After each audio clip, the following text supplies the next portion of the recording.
Por alguna razón, a veces parece difícil mantener la confianza en lo que se sabe que es verdad cuando hay millones de dólares en juego. Durante los últimos 100 años, las fibras de amianto han sido utilizadas en miles de productos diferentes y en la industria de la construcción, en astilleros y en hogares. Era considerado el mineral mágico. Millones de toneladas de amianto generaron una industria rentable y próspera, aunque la propia industria estaba concienciada de que el amianto era extremadamente peligroso. Pero a pesar de este conocimiento, el uso del amianto fue permitido y se convirtió en uno de los problemas más graves del siglo. Un problema que provocó miles de muertos. In big production at a Rochdale plant is a new material likely to play a useful part in fighting fire. It's an aluminized asbestos cloth. In the safely open spaces of Oulton Park, the county firemen got themselves up like invaders from another planet. 2 gallons of petrol were sacrificed in the good cause, and the stage was set for the drama, Man vs. Fire. La humanidad siempre se ha sentido fascinada por el amianto. Desde los comienzos de su manufacturación a finales del siglo XIX en Canadá, las pequeñas fibras que componen este mineral entusiasman a la gente, porque a pesar de ser suave como la seda, es sólido como el granito y tiene muchas aplicaciones. Se vendía principalmente porque era muy resistente a los químicos y al calor, y tenía una gran capacidad de resistencia.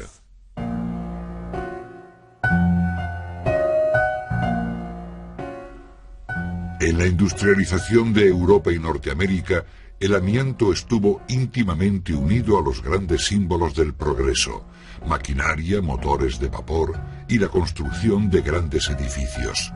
A comienzos del siglo XX, el mineral fue apodado la diosa amianto, como la diosa griega que armada con un escudo protegía a la civilización.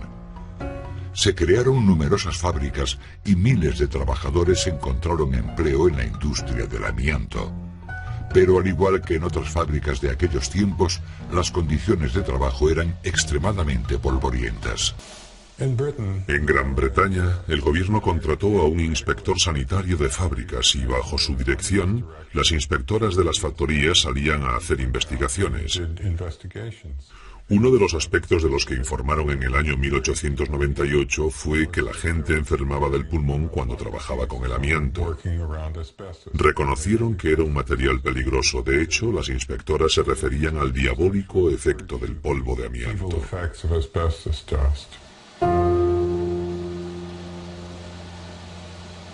el siglo XX se detectaron más muertes relacionadas con el amianto.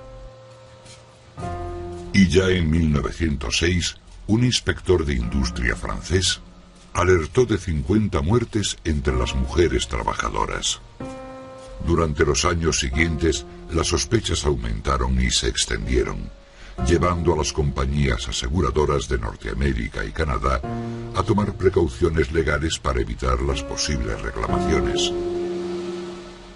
En 1918, en los Estados Unidos, la aseguradora oficial de la industria publicó un reportaje en el que reflejaba la mortalidad en las fábricas polvorientas. En este reportaje, los directores de la aseguradora decían que era una práctica general de las compañías aseguradoras norteamericanas y canadienses no firmar seguros de vida a los trabajadores del amianto a causa del peligro de su trabajo, basándose en las muertes y en enfermedades que provocaba, como tuberculosis y neumonía.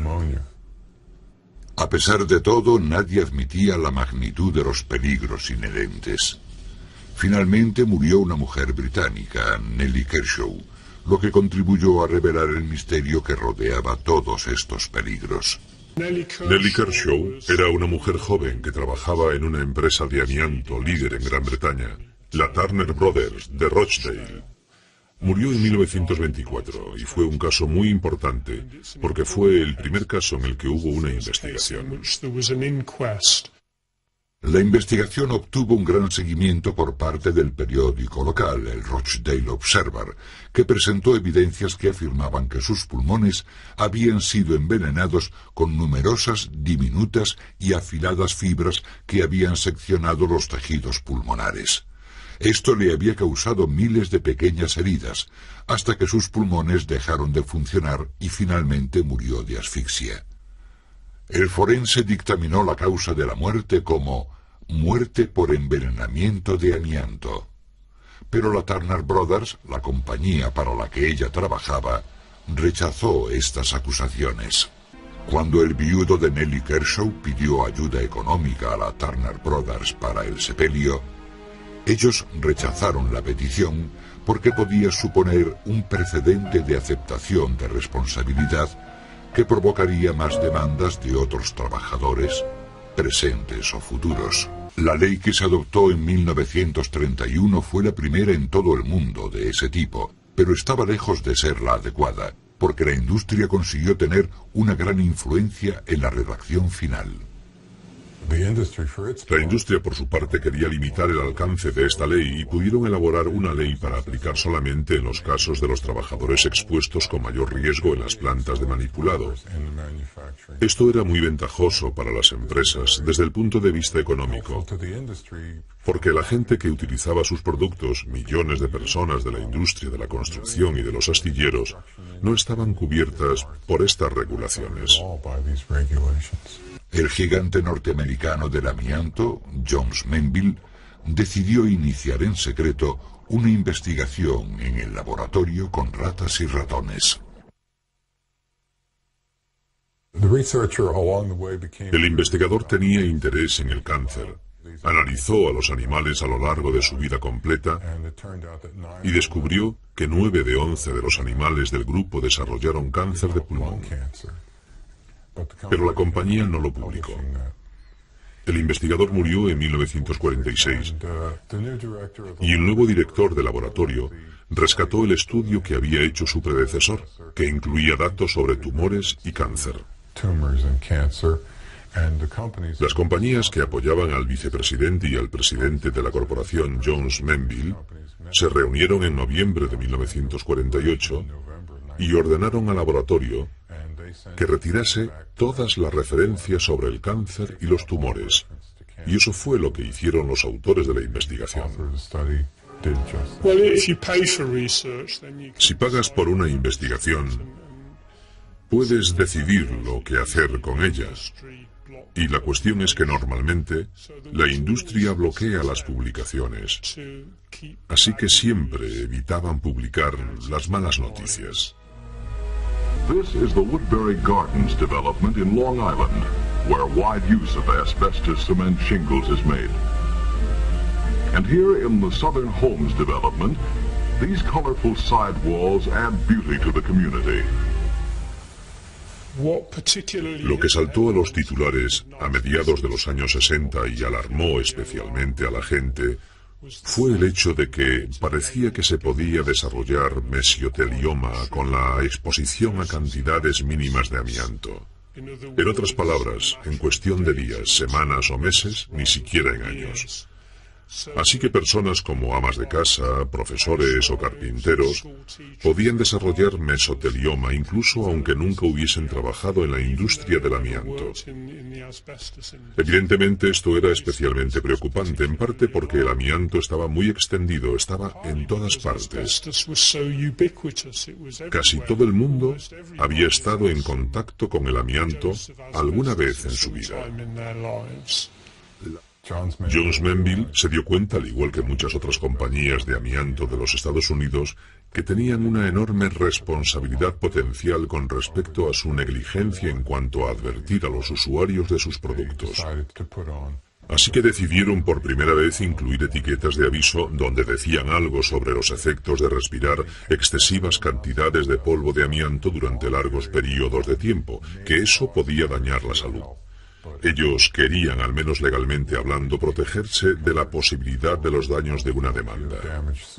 En otras palabras, la industria estaba tan protegida, era tan poderosa y tan rica, que continuaron fabricando este producto, aunque sabían lo peligroso que era. El uso del amianto en los Estados Unidos continuó aumentando durante los años 60. Finalmente, cuando surgió un fuerte movimiento ecologista a finales de los años 60, se empezaron a crear muchas leyes para regular la industria. Una ley sobre la salud y la seguridad en el trabajo fue aprobada en 1970. Se creó un departamento de protección medioambiental y las cosas empezaron a cambiar. Con respecto a la reacción de la industria, el amianto fue progresivamente retirado de los aislamientos, porque esa es un área en la que es casi imposible controlar las condiciones del polvo. Una de las cosas que hizo el Departamento de Protección Medioambiental fue prohibir los aislamientos de amianto que se utilizaban en la construcción de los canalones de los rascacielos de Nueva York y de todas las grandes ciudades, incluido el World Trade Center. De hecho, se había utilizado aislamiento de amianto en los primeros 40 pisos del World Trade Center, pero cuando se aprobó la ley, dejaron de utilizar el amianto en el resto del edificio. Para miles de personas, las advertencias llegaron demasiado tarde. Las consecuencias para los humanos del uso de amianto se explicaban ahora en muchos programas de televisión que por primera vez se fijaban en las historias de las víctimas. Uno de los más significativos fue Alice, la lucha por la vida, que hablaba de muchos casos dentro de la industria británica del amianto. La figura clave del programa era Alice Jefferson, que había trabajado durante 7 meses en una fábrica de amianto cuando tenía 17 años. 30 años después, sufría un mesioteloma progresivo. Were you ever warned that working there could be dangerous, that you could finish up? No, we used to fool about. We used to make wigs out of that. You know, like they fool about at work. We used to make wigs out of asbestos and put them on his heads, and you know, no. I never thought it was dangerous at all. A few months ago, Alice's doctor told her she was dying of asbestos cancer. I had a feeling that I had something serious by then, you know, because I wasn't getting any better. You've come to tell me that I've had it, haven't you? Says you. And she says you. I says, how long have I got then? It's 3 to 6 months. Sheila Fenwick never worked with asbestos. Her father just brought asbestos dust home from Turner's, Washington, when she was a child. At 51, she also died of the asbestos cancer, mesothelioma. Turner and Newells have killed. They don't even know they died of asbestos. Take Cape Asbestos in East London. Its general manager was Tony Mendel. How many funerals did you go to during your 12 years at Cape Asbestos? About 110, I'd say.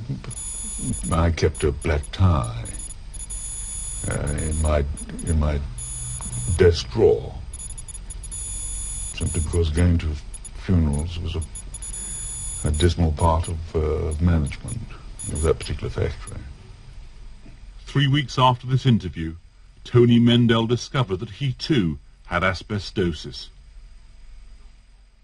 Creo que acercó al público 2 aspectos. Uno era que el amianto podía provocar un cáncer horrible, y el segundo, que no solo los trabajadores corrían riesgos. Y eso era lo realmente alarmante de la cuestión.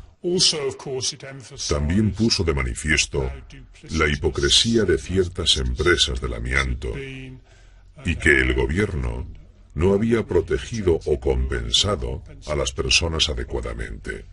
Eso fue lo que hizo tan impactante aquel programa. A comienzos de los años 80, el uso del amianto descendió significativamente en Europa y en los Estados Unidos. Muchos países aprobaron rigurosas normativas sobre el uso del amianto, y en miles de edificios fue retirado en un enorme esfuerzo de limpieza. El número de víctimas del amianto continuó aumentando debido al tiempo transcurrido entre la exposición al amianto y el desarrollo de la amiantosis o cáncer, que puede tardar 30 o 40 años en desarrollarse. Al mismo tiempo, el aumento de la conciencia sobre el tema significaba un aumento de las personas que exigían una compensación. Cada vez más trabajadores se resistían a manipular el amianto. Había consumidores reticentes a comprar productos que contuvieran amianto y conseguir cualquier tipo de seguro para proteger a las empresas que utilizasen amianto era extremadamente difícil. Al mismo tiempo, había al menos 200.000 demandas de reclamación de gente que decía haber desarrollado amiantosis o cáncer por la exposición al amianto, y estaban denunciando a las compañías por no haberlos advertido sobre los peligros del amianto. A pesar de todo, la industria era consciente desde los años 30 de que el amianto podía producir cáncer. Las reclamaciones parecieron coger a la industria por sorpresa. Algunas hicieron todo lo que pudieron para evitar las pérdidas acogiéndose a la quiebra. Mientras continuaba la limpieza en colegios, edificios públicos y hogares particulares durante los años 80 y 90, un creciente número de países prohibieron el uso del amianto, pero el número de enfermos seguía aumentando.